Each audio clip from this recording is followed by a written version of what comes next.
Hello, this is Cameron Lowe with the Lowe Down podcast, bringing you our second episode. Thank you guys for coming back. So today, Austin, what are we going to talk about? Well, we're going to be talking about the conference championships coming up. Huge game, one of the biggest games of the year, I think, for football fans, because you have two final games before the big one. And we're going to be talking about these games not only in the traditional way, but also weather and how it could impact it. Because I've got a background in meteorology, I'm a meteorologist, and so that's going to be a unique twist that we can talk about, but also a little bit on the money line. Exactly. Yep. We're going to be talking about the Buffalo Bills and the Kansas City Chiefs game. And we're going to be talking about the Philadelphia Eagles and the Washington Commanders. The Washington coming off of their fantastic win over in Detroit, which surprised everybody. I believe they were 9-point underdogs in that game, so I wouldn't be surprised if people are looking at them to cover going into Philly. They've proven they can go on the run, go on the road. But there's a lot of factors that could play into this game that are out of the player's control. And we're going to break down that a little bit on both games. But let's start on this Philadelphia-Washington game because we know how the weather can get in Philly. Do you want to talk to us about how this can affect the betting lines and everything else that is going on in this game? Yeah, it's going to be a very interesting situation. I mean, we'll talk about the fact that both of these teams are outdoors. So it's not like we've got a dome team coming out to play Philadelphia. These are two teams that play outdoors traditionally, so they know how to deal with that stuff. But the forecast is not going to be all too nice about that, Cam. We're expecting temperatures around 38 degrees. Not too bad for winter standards, but the thing I'm really going to be paying attention to is the wind.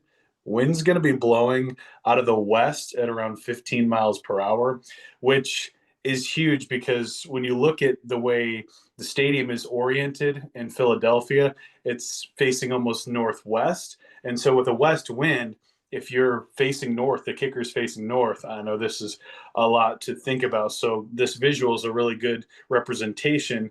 The kicker kicks it to the north. That wind out of the west is actually going to be shifting the kick a little bit to the right. So if you're kicking north, the ball is going to go to the right. If you're kicking to the south side of the stadium, the ball is going to go left. So I'm going to be watching for kickers to miss a few kicks this game, but also what's going to be interesting with the weather is those deep passes too.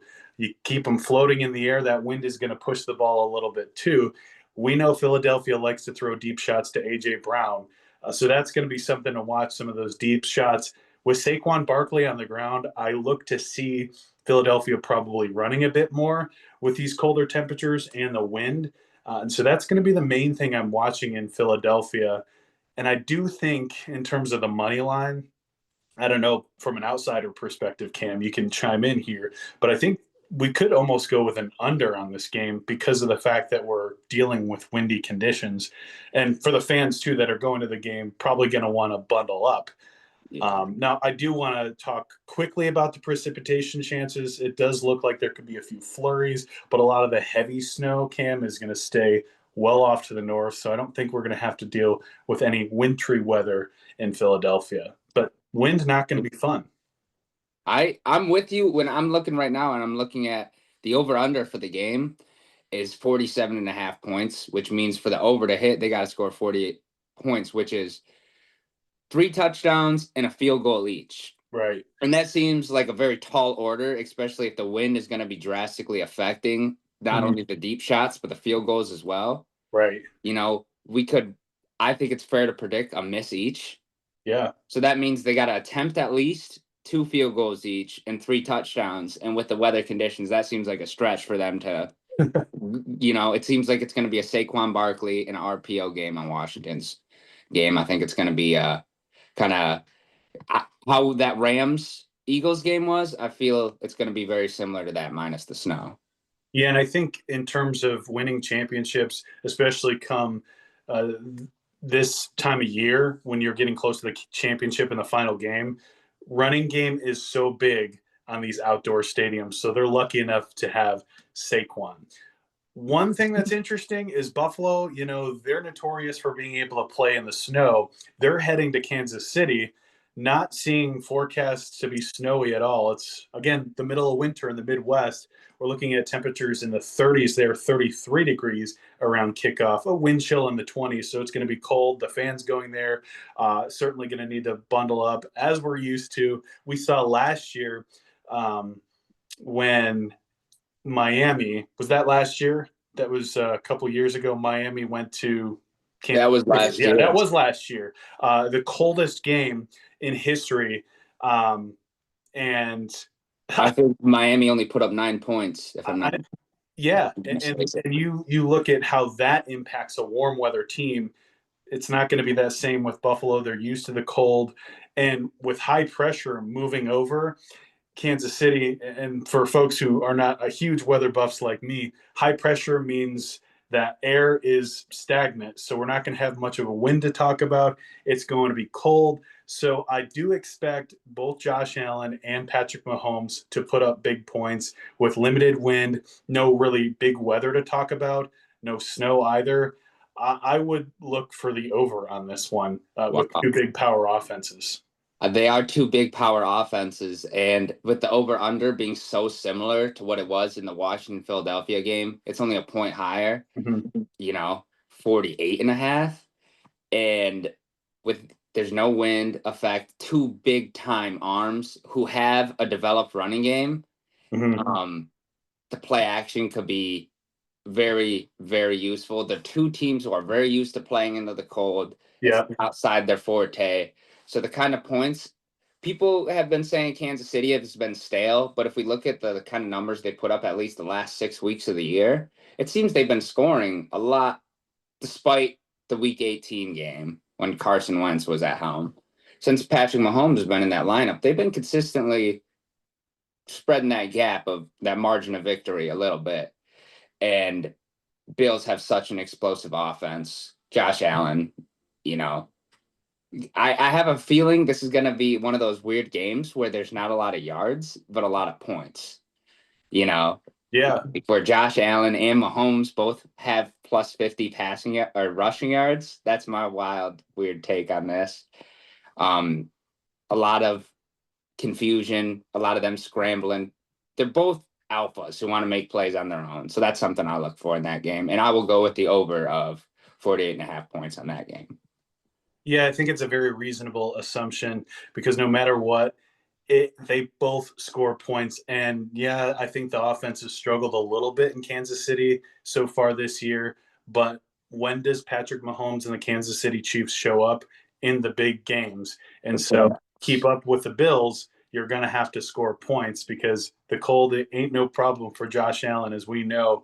And if Kansas City wants a three-peat, they're going to have to beat Buffalo, which I think looking back at the past couple of years, I think this year is going to be the biggest challenge for Kansas City and beating Buffalo this year.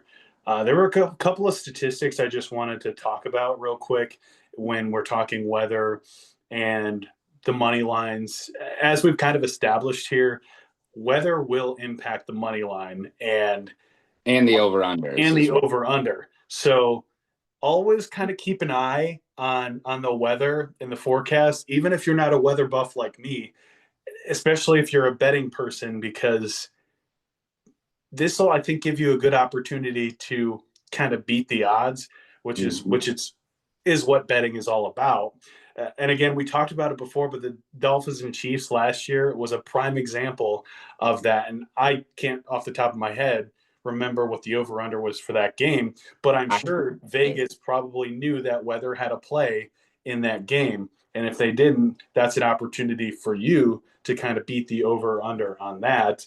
The final four teams are outdoor teams, so weather, is less of a factor than it would be if, say, one of the dome teams, Detroit, came out to play, which they wouldn't have because they were the number one seed. But you talk about things in the future, dome teams coming out to play, or Miami warm teams going to cold climates.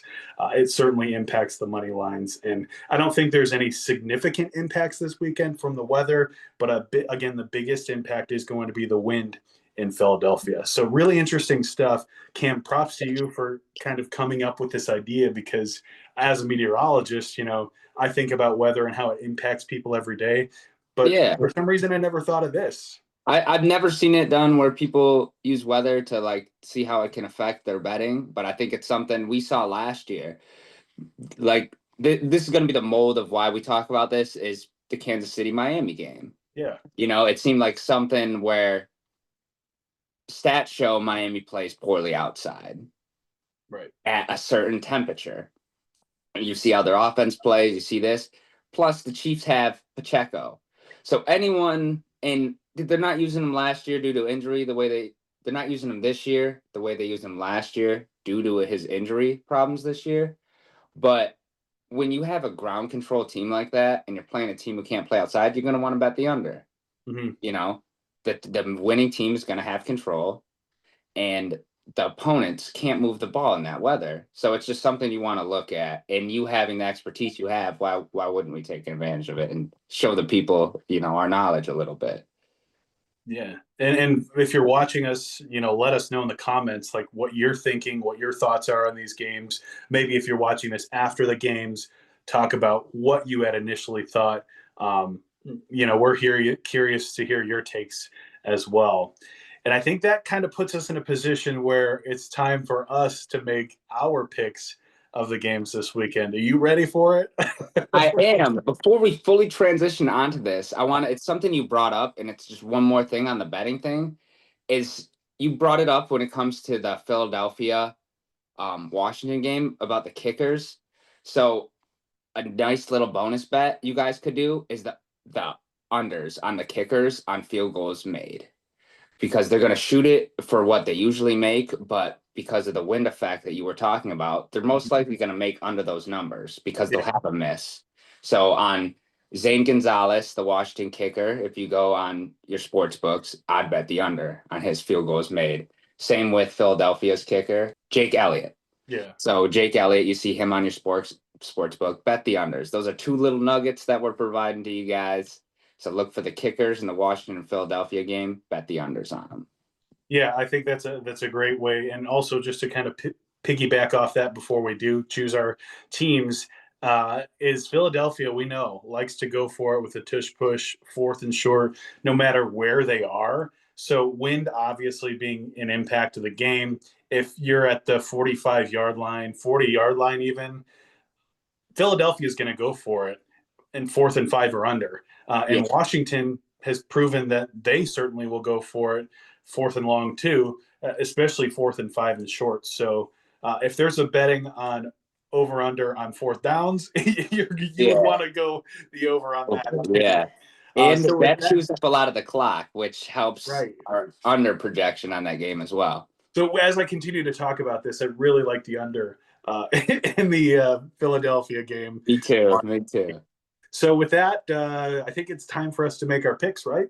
I think it's time for us to make our picks. So let's start off with the Philadelphia-Washington game. Do you got Philadelphia laying those 6 points, I believe it is? Yeah, do you got them laying those 6 points on Washington? Or do you think that Washington is going to get within that margin? I think they're going to get within that margin. I think it's going to be a close game. I think Eagles win by, ironically, a field goal at the end of the game. I think that they will hit it, and it's going to be a good fought game. I think being division rivals, they know each other very well. It's going to be a very exciting matchup. So I'm going to go with Eagles, but Washington should cover.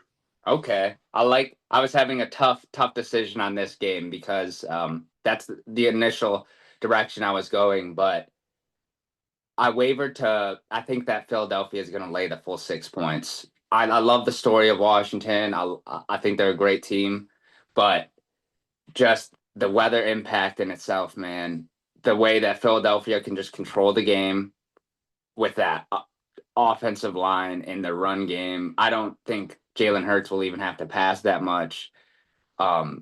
I love the matchup, Dan Quinn. But we saw Washington beat them one of the later weeks of the year. Mm-hmm. And when you're playing for the third time in a year, the games are just different. Yeah. He's got the home field. They still feel like they got that chip on their shoulder because they don't get the respect they deserve. Honestly, I still kind of doubt them, but it just feels like one of those games to me where Yeah. Philadelphia just takes control of the NFC. So I'm gonna have to say that I was gonna lay the 6 points on It's not a Washington. good conversation if we don't disagree a little bit, right? Exactly. I think it will be a good game. I don't think it'll be a blowout, but I think they'll cover the 6 points and win. But I can see a late Saquon Barkley touchdown. I've seen a lot of Philadelphia games where it's been Yeah. a score game and then Saquon gets a touchdown at the end.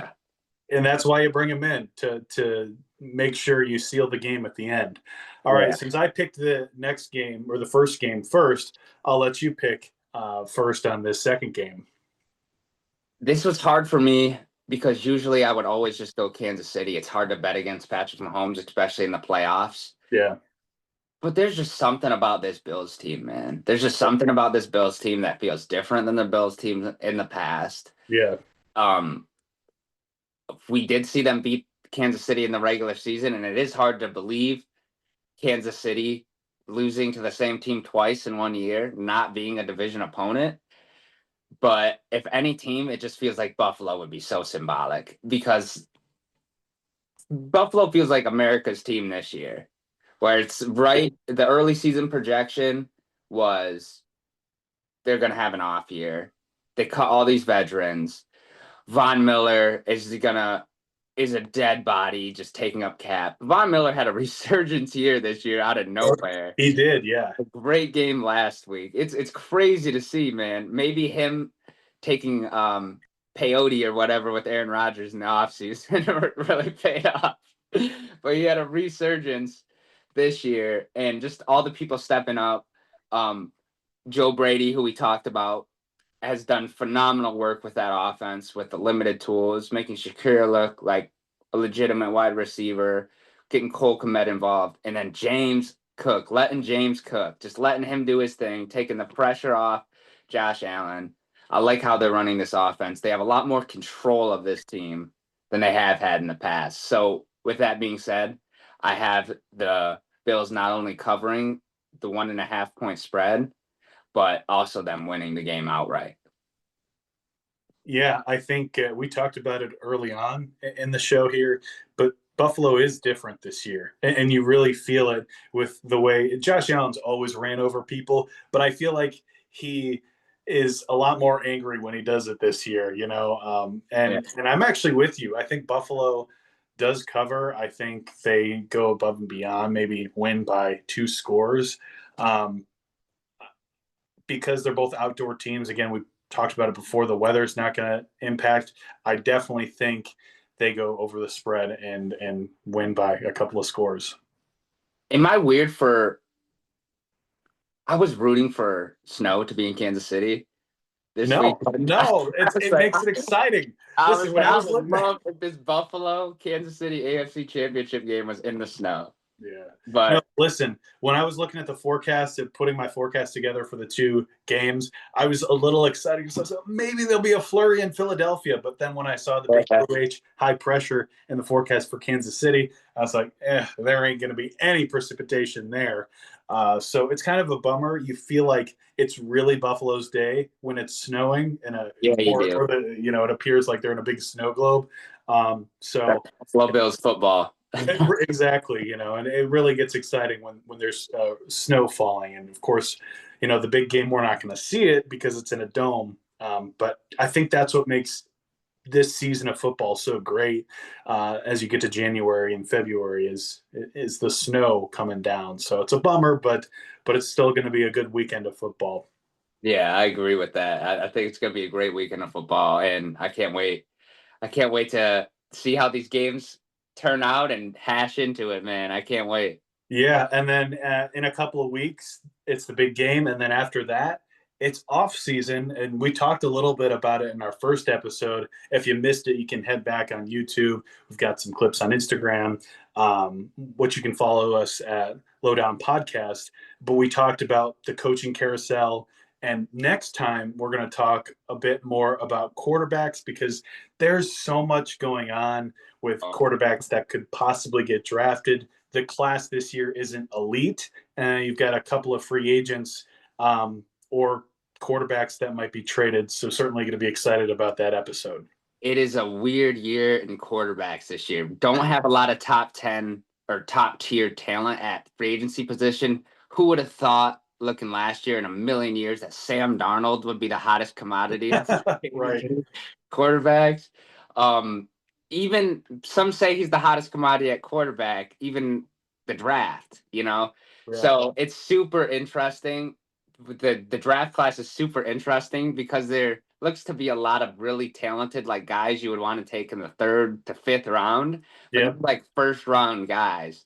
So, and then there's so many people on their last year of their contract. Which what are you gonna do? Are they gonna trade them? The Genos, the Brock Purdy's, is Kurt gonna get cut? What's Right. happening with Aaron Rodgers? There's a lot of these fringe guys too. So I can't wait to hash into this, and it'll be exciting. It'll be fun.